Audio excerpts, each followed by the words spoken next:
Ang aking nilutong lahat. Ayan. Bumili ako ng chicken. Nilagyan ko ng harina. Pero may chicken yan. May harina.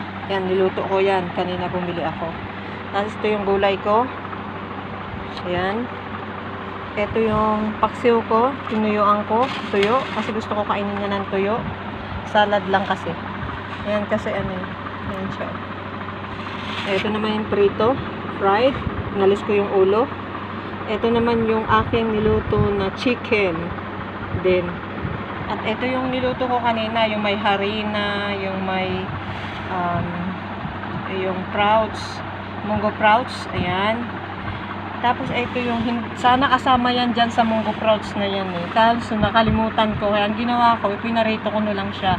So pinaglutuan ko, dinahandahan ko siyang lutuin, ayan. Tapos ito yung aking ginataan na kanina na may isda, na may malunggay. Ayan, lahat na sila. Ayan. O, diba? Ang dami kong luto. Yummy!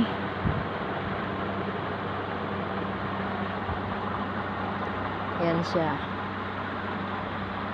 Ayan. Ayan. Ayan. Ayan na lahat ang aking niluto. Kita nyo?